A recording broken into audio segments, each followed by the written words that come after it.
Bonjour, j'espère que vous allez bien aujourd'hui pour cette nouvelle méditation dans laquelle nous allons éveiller ou accroître notre gratitude. Alors la gratitude, c'est un sentiment, mais pour les taoïstes, c'est aussi une expérience organique. Et donc c'est ce que nous allons vivre aujourd'hui à partir de l'organe maître de la gratitude qui se trouve être le cœur. Donc installons-nous sur le bord de la chaise ou allongés et vérifions notre posture du point de vue du confort.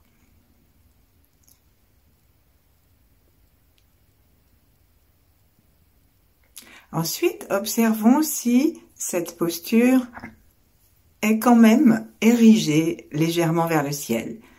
Et pour nous tendre vers le ciel, sans effort excessif, utilisons le sommet de notre crâne, c'est-à-dire en fait toute la plateforme du haut du crâne.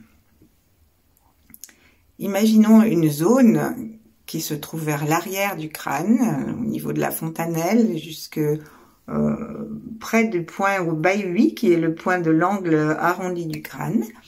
Et donc imaginons une zone qui s'ouvre comme un puits ouvert à la lumière. Et on pousse avec le sommet de notre crâne vers cette source que nous invitons. Donc ici, c'est ce qu'ils appellent le chêne, c'est la source avant la manifestation matérielle. C'est le ciel antérieur.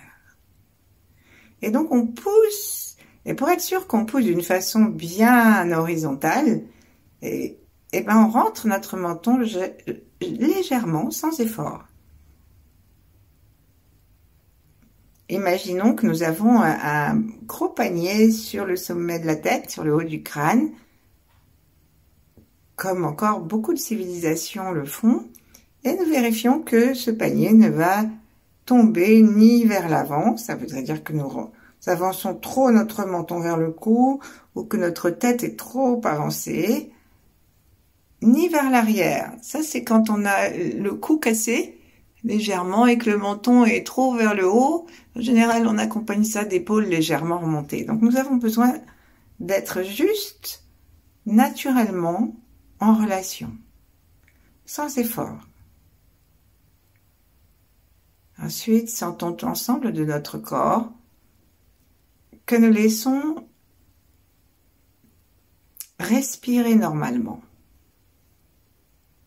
Et à chaque expiration, nous vérifions que les tensions s'en vont. Et parfois, nous avons des problèmes de diaphragme, si bien que lorsque nous expirons, on se ratatine un petit peu parce qu'on demande à notre corps le mouvement que le diaphragme peine à faire.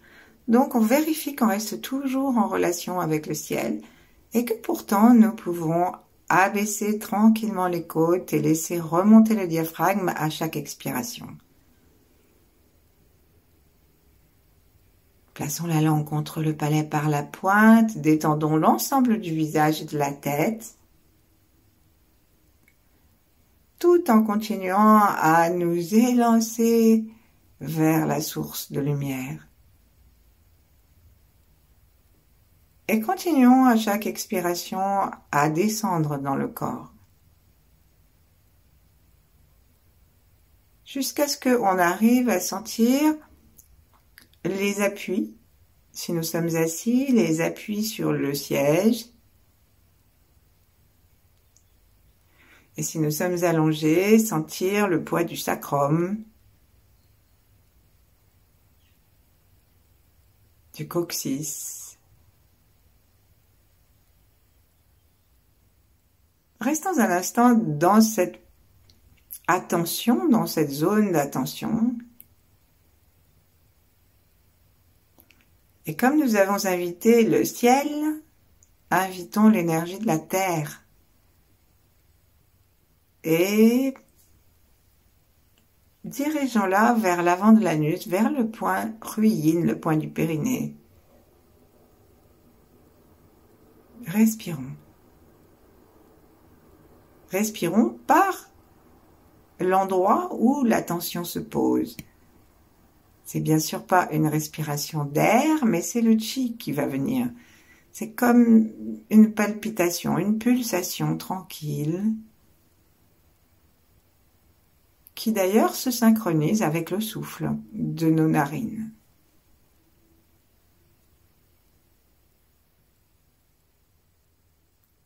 Sentons le privilège que nous avons d'être vivants sur la Terre. Évoquons-le pour nous, même si on a l'impression de traverser des choses difficiles.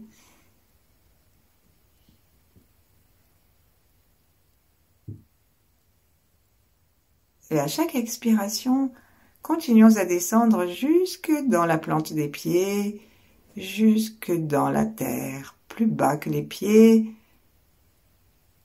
plus bas que le coccyx, dans la terre.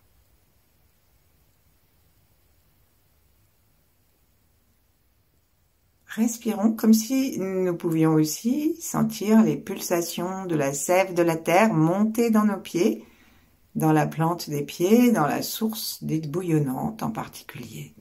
C'est-à-dire, c'est le point des reins, celui qui se trouve au milieu de la plante du pied, à peu près un tiers du bout des orteils, par rapport au reste du pied. Et pendant que nous sommes intéressés à cet endroit et à la terre, observons si nous pouvons continuer à être érigés vers le ciel et assis dans notre bassin tranquillement. Même si nous sommes allongés, laissons tout le poids descendre dans le sacrum. Et plaçons nos mains maintenant l'une en face de l'autre, puis l'une contre l'autre devant la poitrine.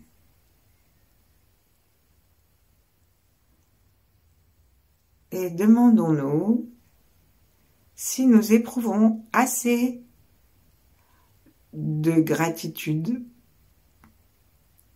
pour cette grâce d'être vivant. Que nous soyons vivants ou plus vivants ne dépend pas de notre volonté. Mais ce qui dépend de notre volonté, c'est d'être conscient de ce que nous vivons et d'en être reconnaissant ou pas. Alors prenons conscience de l'espace derrière nos mains et commençons à écouter le cœur. C'est-à-dire tournons nos oreilles vers les battements du cœur. Imaginons que nous descendons les oreilles vers le cœur pour pouvoir mieux entendre les battements.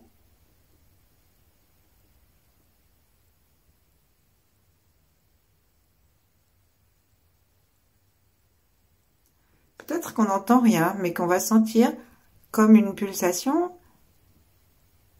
ou sentir même une pulsation énergétique qui n'a pas grand-chose à voir avec la pulsation organique. Et donc nous tournons notre toucher interne aussi vers le cœur.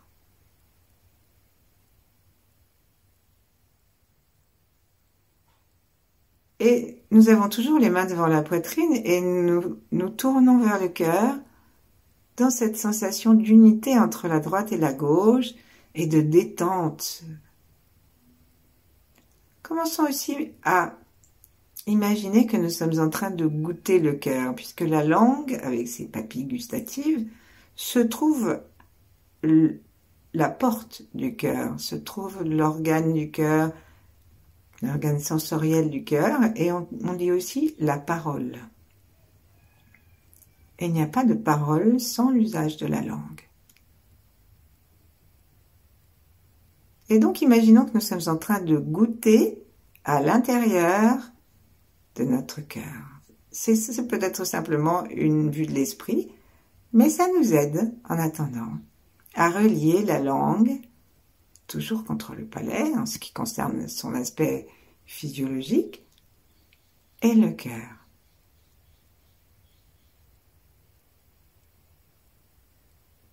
On peut même imaginer comme une sorte de conduit qui va de la pointe de la langue jusque dans le cœur pour le goûter. Est-ce qu'il est amer? En fait, l'amertume, c'est le goût préféré du cœur.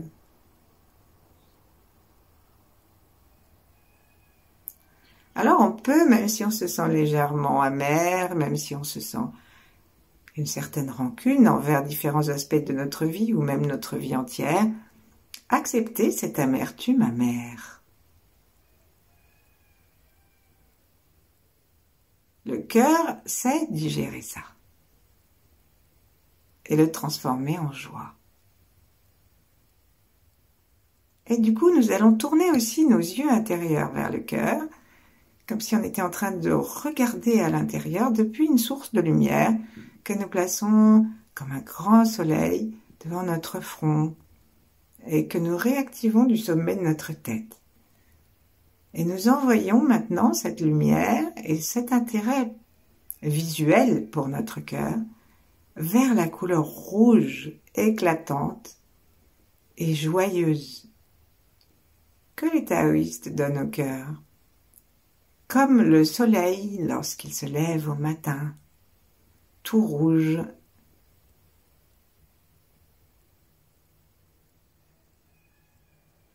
Imaginons que notre cœur est en train de se remplir de ce rouge et de cette légèreté du feu.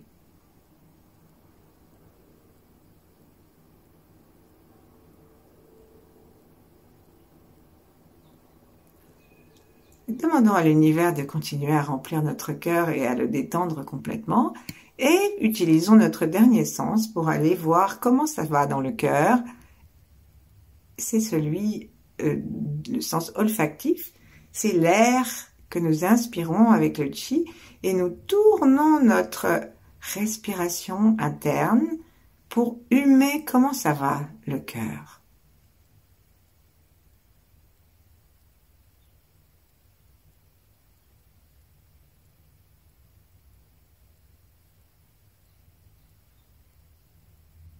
Peut-être que nous allons découvrir que nous sommes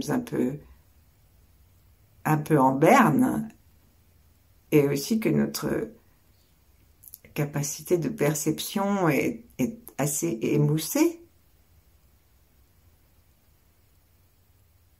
Alors immédiatement, nous allons utiliser une des qualités essentielles du cœur, qui est l'amour universel, l'amour inconditionnel. Donc on peut détacher nos mains si on veut et les poser comme il nous convient, l'une contre l'autre, l'une en face de l'autre, ou si nous sommes allongés sur le cœur, et nous demandons à l'univers entier l'amour inconditionnel pour le télécharger dans le cœur et l'adresser immédiatement à nous, à nos imperfections, nos insuffisances,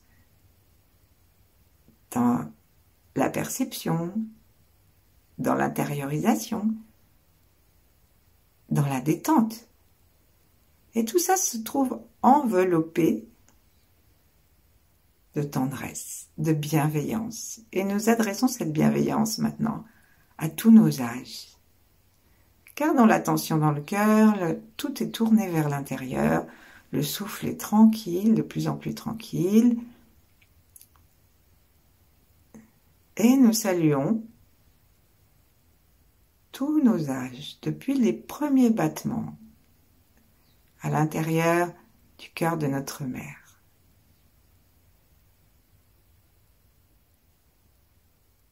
Et saluons aussi comment ils travailleront jusqu'à leur dernier battement, jusqu'au-delà de cet instant.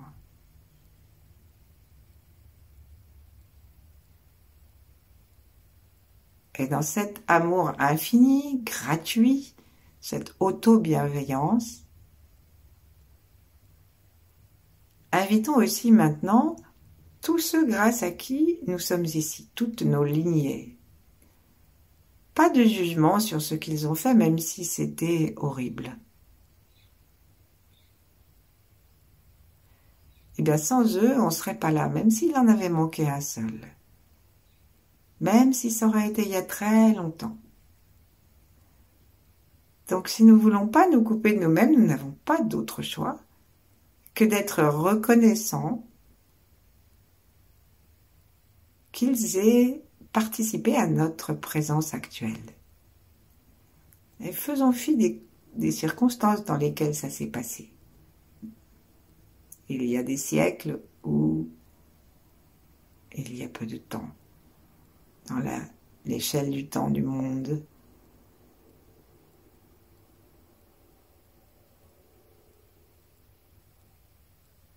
Et donc on va se relier dans la reconnaissance à nos deux lignées, la lignée des femmes et des hommes, et laisser notre cœur se détendre, et imaginer le cœur de l'enfant aussi, qui n'a pas la conscience de cela. Imaginez ce cœur d'enfant qui est tranquille, dans la conscience que tout va bien, puisque quoi qu'il soit arrivé, quoi qu'il arrive, eh bien, tout est bien, puisque nous aurions pu ne pas être là.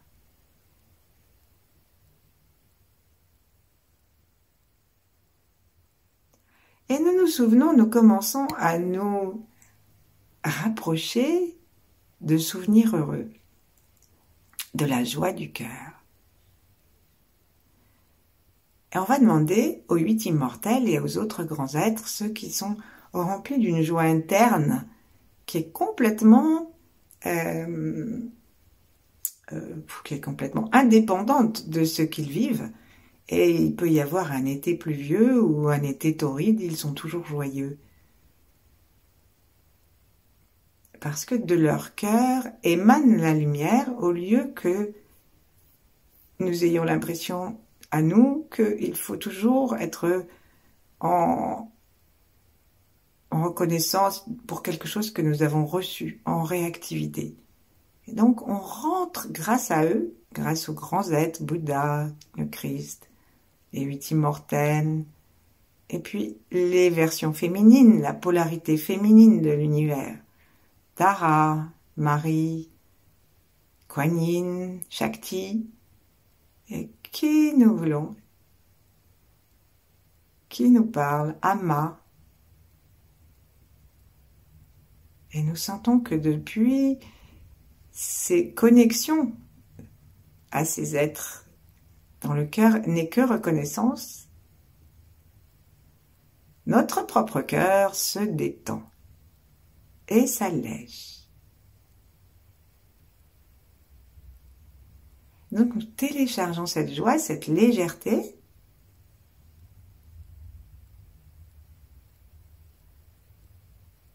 et nous allons faire appel, comme je le disais tout à l'heure, à un souvenir très joyeux de notre enfance. Ça peut être un souvenir très ancien, comme ces petits-enfants qui rient aux éclats quand on les fait sauter dans le ciel et qu'on les rattrape, mais les tout petits. Enfin, pas tout petits, mais bon, 2 ans par exemple, et qui explosent de rire alors qu'on les envoie dans le ciel et qu'on les rattrape. Des choses très simples et très joyeuses.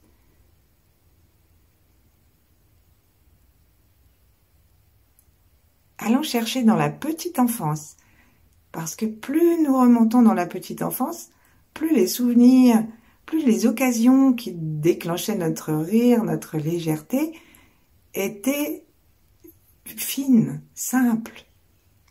Un beau château de sable, etc.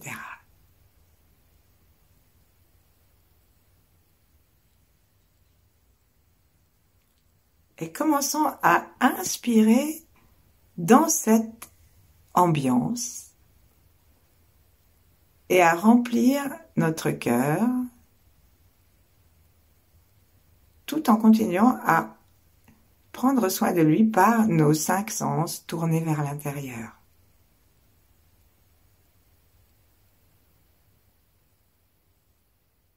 Amenons la légèreté du feu et commençons à sourire à notre cœur avec le sourire de tous nos âges et le sourire de nos ancêtres, qui, même s'ils ont parfois, même souvent été malheureux, ont quand même tous eu aussi des moments de joie. Et nous nous relions à cette chaîne de joie que nous offrons à notre cœur, à nos ancêtres, et on va commencer à faire tourner ce sourire à l'intérieur du cœur, à le faire pulser. Et comme le cœur aime le rayonnement, on va offrir ça, non seulement à nos ancêtres, non seulement à tous nos âges, mais en laissant pulser et tourner notre cœur, en voyant son rayonnement à tous ceux qui vivent en même temps que nous.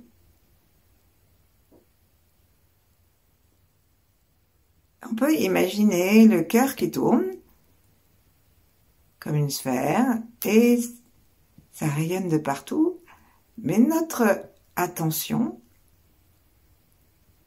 se met envers tout ce qu'il y a autour de notre cœur et on peut placer tous les êtres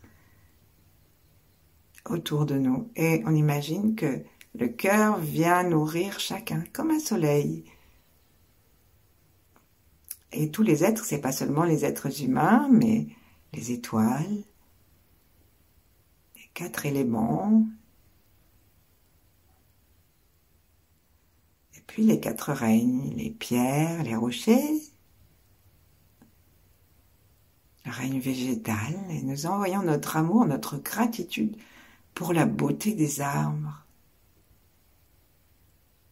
la beauté des plantes, même si c'est une simple petite plante sur notre table, jusqu'aux plantes les plus lointaines. Le cœur aime l'espace, comme le soleil rayonne au loin.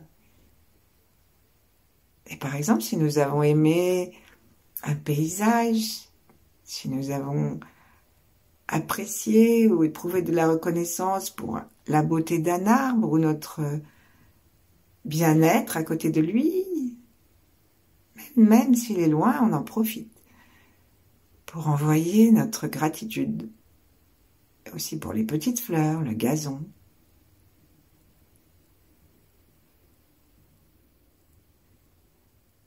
Et puis aussi pour le règne animal.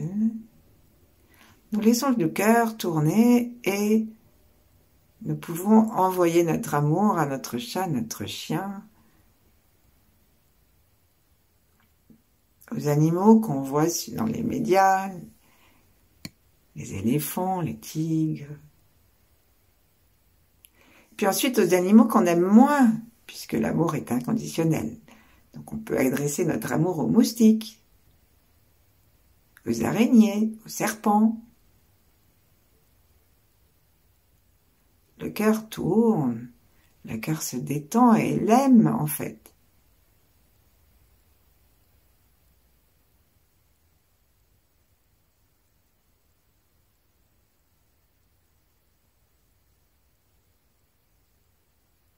Et tranquillement,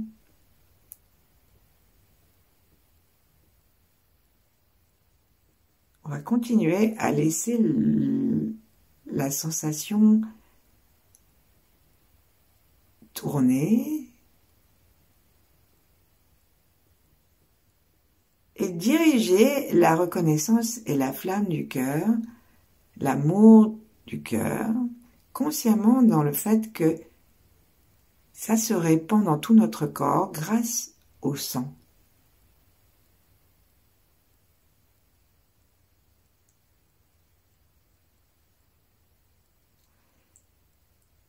Et allons promener dans un sourire en nous détendant consciemment à une fois un organe par souffle.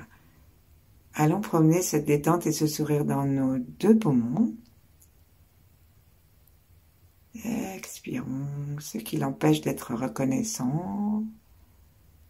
Les empêche. Ensuite, on va aller dans les 2 reins. La chaleur du cœur vient les détendre et nous sommes reconnaissants à nos reins. Et puis nous allons aller dans le foie.